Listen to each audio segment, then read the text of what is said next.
the world. And joining me from Washington, D.C. today is my colleague, Kate Fisher. Namaste, Kate. Namaste, Tanvi. It's 9 a.m. here in Washington, D.C. and 3 in the afternoon across Central Europe. Coming up in the next 30 minutes, G7 diplomats call for a humanitarian pause in the Israel-Hamas war. And here in the US, Democrats had big wins in elections conserving abortion rights. All that coming up. Back to you, Tanvi, for the rest of the headlines. Israel continues to target Hamas's vast tunnel network on 33rd day of the conflict. Defense Minister Gallant says Gaza is the biggest terror base ever built by mankind. Gaza is the biggest terror base ever built by mankind. This whole city is one big terror base. G7 presents a unified stance after Tokyo meet. Members agree to support a humanitarian pause in the Israel-Gaza conflict. Humanitarian pauses would advance key objectives: to protect Palestinian civilians, to increase the sustained flow of humanitarian assistance, to allow our citizens and foreign nationals to exit, and to facilitate the release of hostages. Abortion rights advocates and Democrats score wins in U.S. elections, an early signal that reproductive rights remain a potent issue ahead of the 2024 presidential race. And 2023 is set to be the warmest year on record. The scientists say Earth has not witnessed such high temperatures in more than 100,000 years.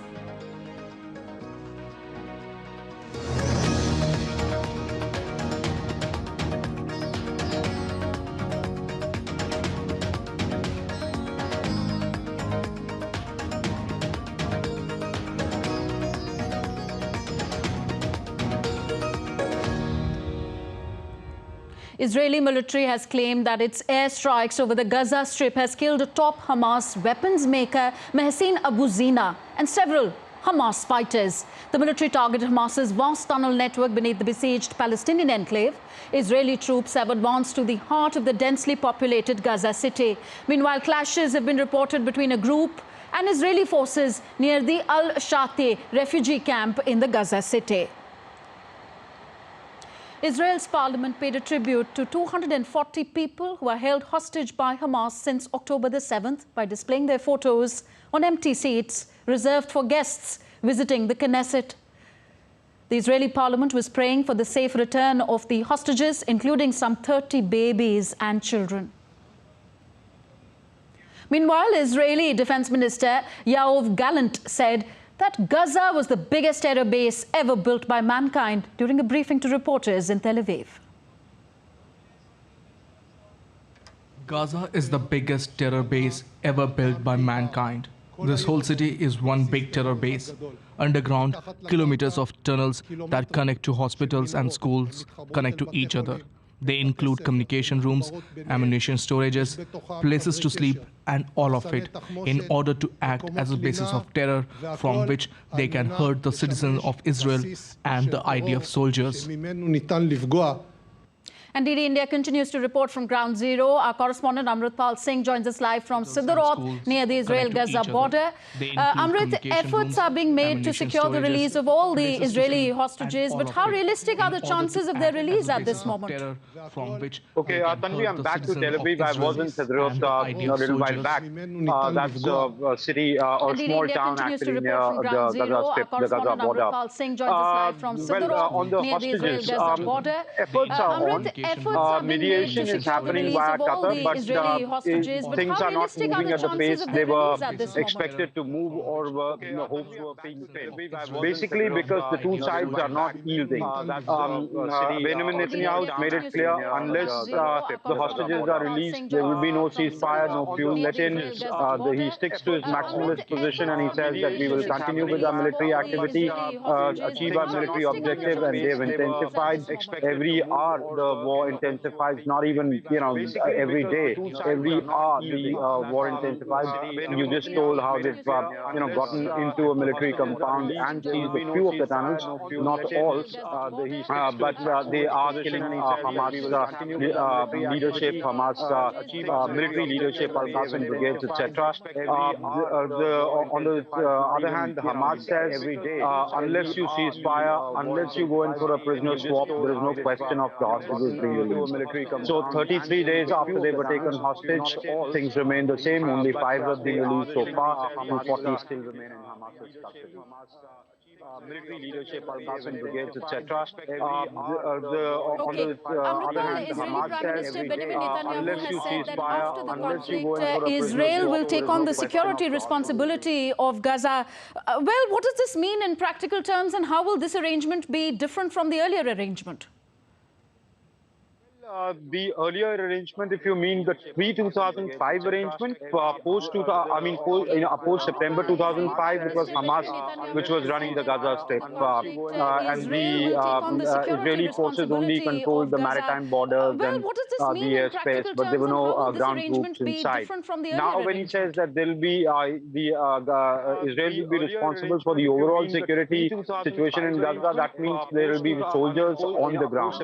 The only thing different from perhaps 2005, though he didn't elaborate much on it, he just made these statements. What is being, how statement is being looked at, they may not go in for pre-2005 settlements inside the Gaza Strip, the Israeli settlements. Remember, about 8,000 odd people had moved out after Ariel Sharon agreed to that, the then Prime Minister of Israel, and 21 settlements were vacated, and the soldiers were moved out too. So that means, soldiers will remain. Who could come in?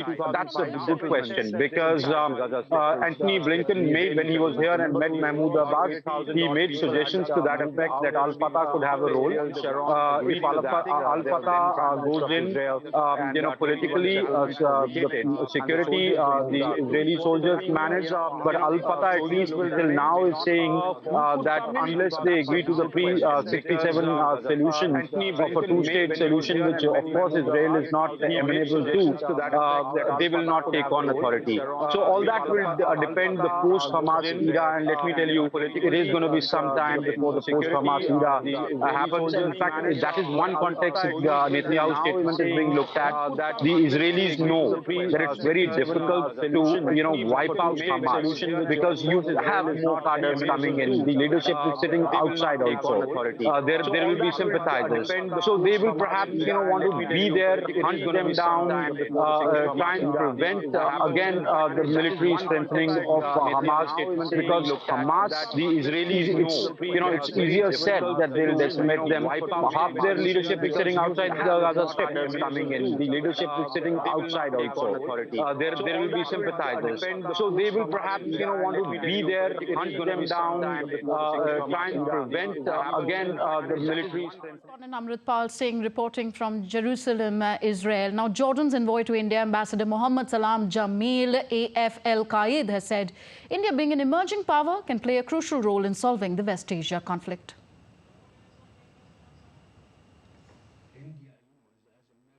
In the world now, India can play a role on that situation in order to solve the problem and to save the lives of people who are killed there. Now on to Tokyo, where the G7 foreign ministers today called for humanitarian pauses in the Israel-Hamas conflict to allow in aid and help the release of hostages. My colleague Kate Fisher is in Washington, D.C. She gives us more on this and other stories making headlines around the world. Kate, it's over to you now. That's right, diplomats from the G7 countries have wrapped up days of talks, and here in Washington we have results from elections in several states showing a good night for the Democrats. Diplomats from G7 countries have wrapped up 2 days of talks in Japan, as you said, with a focus on reaffirming support for Ukraine, calls for dialogue with China and promises of humanitarian aid for Gaza. Japan's Foreign Minister Yoko Kamikawa lauded the group's efforts to reach a consensus on issues concerning what she calls an increasingly severe international environment. G7 members have agreed to unequivocally condemn the terrorist attack by Hamas and others, and secondly, to seek the immediate release of hostages. Thirdly, we have agreed that it's necessary to take urgent action to address the humanitarian crisis in Gaza. DD India's Chris Gilbert reports from Tokyo.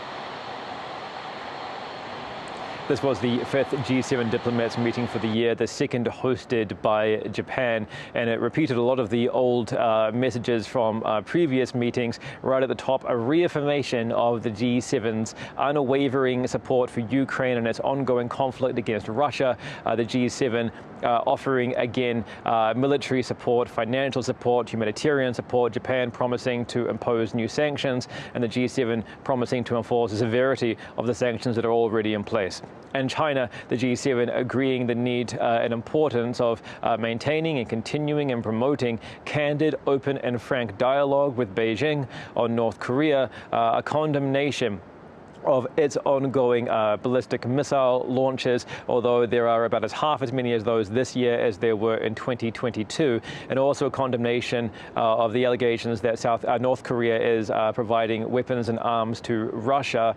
Both countries have denied these allegations, and while Pyongyang has said it supports Russia's invasion of Ukraine, there is no evidence yet that the weapons trade is happening. But there was a new topic, of course, for discussion, which is the conflict in the Middle East, a condemnation of Hamas by the G7, of the military wing of Hamas for its surprise attack in Israel on October 7th, and a call for a humanitarian pause in the fighting to allow in aid and assistance to the civilians of Palestine. Now, this is a softening of stance from France and from Japan, who had originally wanted a truce in the fighting. It is more in line with what the US wanted, a humanitarian pause, and it falls short of democratic calls, mass democratic calls inside the G7 countries by the public, who have been protesting en masse in hundreds of thousands every week, effectively, since this conflict erupted a month ago, calling for an immediate ceasefire.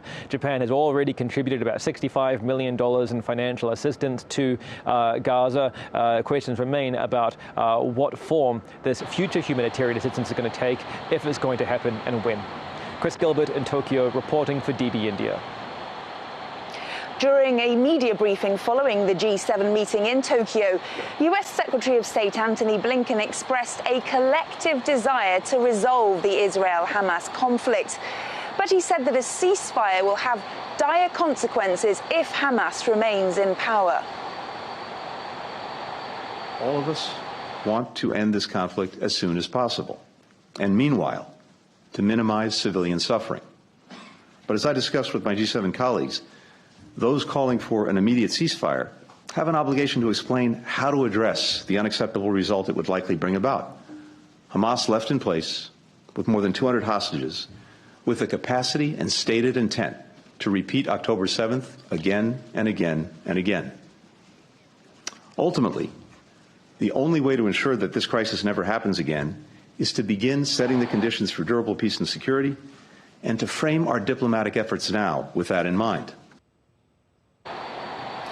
Well, after attending that G7 meeting in Tokyo, Secretary of State Antony Blinken is now in South Korea amid rising anxiety over increasing military ties between Russia and North Korea. Concerns have been raised about Russia providing weapons and munitions to North Korea in exchange for information on satellite technology. This is Antony Blinken's first visit to Seoul since Yoon Suk-yeol became the country's president last year. On Wednesday, President of the European Commission, Ursula von der Leyen, recommended inviting Ukraine to begin membership talks as soon as it meets the final conditions laid down by the EU. Today, the Commission recommends that the Council opens accession negotiations with Ukraine. Ukraine has completed, I was there over the weekend and could convince myself, well over 90% of the necessary steps that we set out last year in our report. And on this basis, we have recommended today that the Council opens accession negotiations.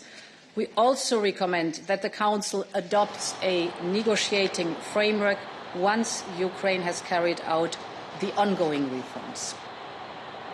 Well, Ukrainian President Volodymyr Zelensky welcomed the European Union executive's recommendation to open membership talks with Kyiv, calling it, quote, the right step in history. Today, the history of Ukraine and the whole of Europe has taken the right step. The European Commission has recommended starting membership negotiation with Ukraine. This is pure positive. Despite all the difficulties, we are moving forward. Already in December, we expect a political decision from the European Council. Well, voters here in the United States have chosen governors in the states of Kentucky and Mississippi. Democratic Governor Andy Beshear, who wants to expand healthcare access, has won re-election in Kentucky. In Ohio, voters approved a constitutional amendment guaranteeing abortion rights, which means that the state's proposed ban on abortions after around 6 weeks cannot go into effect. In Mississippi, Republican Governor Tate Reeves has won his bid for re-election against Democrat Brandon Presley. And in Virginia, Democrats won control of both legislative chambers. Well, my colleague DD India's Nick Harper now joins us live from Washington, D.C. for more. Nick, so it sounds like a good night for Democrats. Kate, and Democrats doing better than was expected, certainly spurred on by abortion battles or the right for abortion in a number of states. Let's start with Virginia that you mentioned there last. The fact that Democrats managed to flip the House and retain the Senate is a big win for them. We have a Republican governor in Virginia, Glenn Youngkin. He's been pushing a number of issues, including trying to ban all abortions after 15 weeks. The fact that Democrats have managed to take control of the state legislature is certainly a rebuke to him and makes it much more difficult to put those plans in place. Also, that win by Andy Beshear hanging on to the governorship in Kentucky. Kentucky being a very Republican state, but here we have a Democratic governor once again winning re-election. And also Ohio, also a Republican state, but Democrats and their plans for abortion doing very well there. Abortion rights was on the ballot. Ohioans deciding that they need to enshrine abortion access into the Constitution. There will now be a constitutional amendment. Certainly a big win for Democrats who've been pushing hard to make sure that abortion access is guaranteed to women across many states in the US since we saw the overturning of Roe versus Wade, the prevention of abortion access about a year and a few months ago. So, Nick, can we read anything into these wins on abortion as we look towards the big presidential election next year? Well, I think it's interesting to note that obviously the economy has dominated many people's minds here in the US in recent months. We've seen inflation rise. On top of that, there's been global concerns, the war in Ukraine, the conflict between Israel and Hamas. And yet, on the night, abortion was the issue that was really the motivating factors, motivating Democrats to go to the polls to vote on this issue. Often we see elections dominated by the economy, and it's certainly been a big issue here. But this will be a boost for President Biden. At the moment, we've seen his approval rating drop. He's also trailing in a number of polls in a theoretical matchup between himself and Donald Trump, showing that he trails Trump's in 5 out of these 6 swing states that would have to be the deciders really in next year's election. So a boost for the Democrats, but also a boost for Biden at a time when he's seen his approval rating flagging. Nick, thank you for all of those insights. Of course, now just less than a year to go until the presidential election here. Donald Trump's daughter is all set to testify in her father, Donald Trump's fraud trial in just a few minutes' time. Ivanka Trump is expected to appear in a Manhattan courthouse to give evidence in the civil case. She'll be the last family member and the last witness to testify before the prosecution rests its case.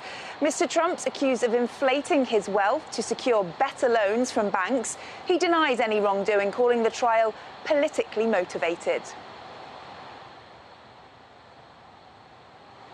And that's all from me here in Washington, D.C. Back to you, Tanvi, in New Delhi.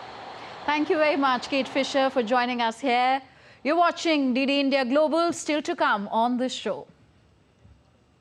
5th India-US 2+2 ministerial dialogue to be held in New Delhi from Thursday.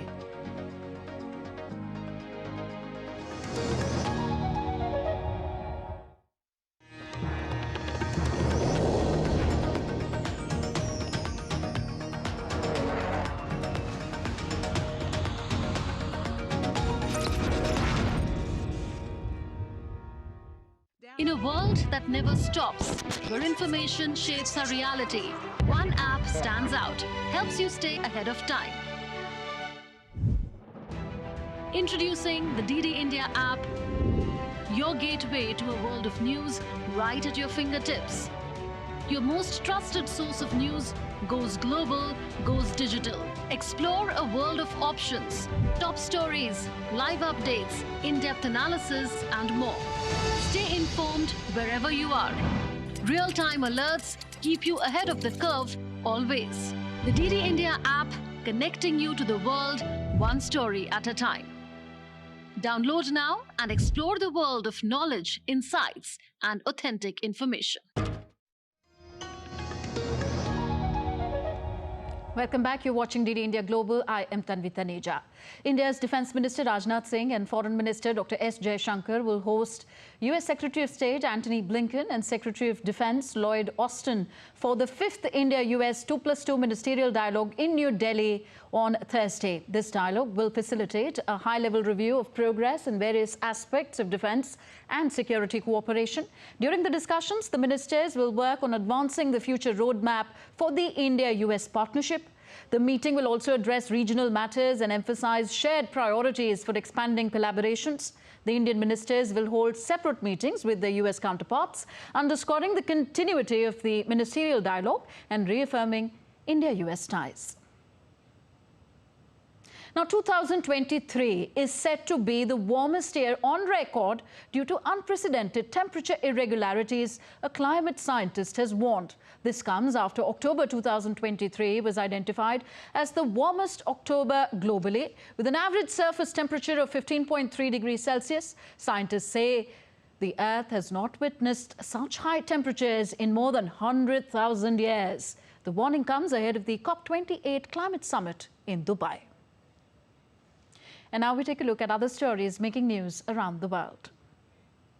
Heavy smog blanketed the streets of Pakistan's Lahore on Wednesday, with air quality index falling to hazardous levels, forcing authorities to shut down schools and markets for the week in the country's most populous province. Cleanup operations were underway on Wednesday after an unseasonal cold weather and blizzard wreaked havoc in several cities of northeastern China. Traffic on several expressways remained disrupted, with tolls shut down because of the sudden snowfall. Britain's Prince William took a hike through Singapore's nature reserve alongside the country's Deputy Prime Minister Lawrence Wong on Wednesday and met young conservationists after announcing the winners of the Earth Short Prize a day ago in the city-state. Australians were left without an internet connection on Wednesday after the country's second-largest telecommunications provider experienced an unexplained nationwide outage. While some services were gradually restored, businesses suffered losses as the outage crippled payment systems throughout the day. India's Union Minister of Commerce and Industry, Piyush Goyal, speaking at the DPIIT-CII National Conference on Ease of Doing Business, emphasized in New Delhi that India has moved beyond its historical challenges and is now being seen as a promising global entity. In the pursuit of an Atmanirbhar Bharat, India has made significant strides in improving its ease of doing business environment. The nation's success can be attributed to a cohesive approach that bridges the gaps between various government agencies, easing compliance norms and embracing digital transformation throughout the business life cycle. These measures have positioned India as an attractive investment destination. This is a decisive government led by a decisive leader and somebody who wants each of us to become a facilitator and your friend in need. He wants each of us to be hand in hand, shoulder to shoulder with each of you in your contribution to nation building. Key government initiatives such as the National Single Window System, PM Gati Shakti Plan, and reductions in regulatory burdens have bolstered investors' confidence. India's remarkable progress is reflected in the World Bank's Doing Business report, where it jumped 79 places to 63rd position out of the 190 economies in 2020. We have already reduced 39,000 plus compliances. Some have been eliminated, some have been made easier. We draw up a simple portal where we monitor the status of approvals of industry projects also. Businesses who are wanting to start. It could be an importer, exporter, it could be a person who's investing in industry, manufacturing, trading, any business. We can open it up for everybody so that Indian investors are also encouraged. India's remarkable journey in enhancing ease of doing business is a testament to its commitment to economic growth and self-reliance. This further solidifying its place on the global stage as an attractive hub for commerce and industry. Tapush Bhattacharya's report, DD India. And as we wrap up this edition of DD India Global, let's take you back to Washington, where people on Tuesday came together to bid farewell to 3 giant pandas in the National Zoo there who are about to depart for China shortly. Several zoogoers said that their frequent visits to see the adorable furry creatures had almost become a family tradition. So that's it in this edition of DD India Global. Do let us know your thoughts on the news of the day. Connect with us on Facebook, X, formerly Twitter, and Instagram at DD India Live. You can also find us online at ddindia.co.in. We will be back with more news as it breaks here on DD India. I'm Tanvi Taneja from my entire team in New Delhi. Thanks for watching. Namaskar.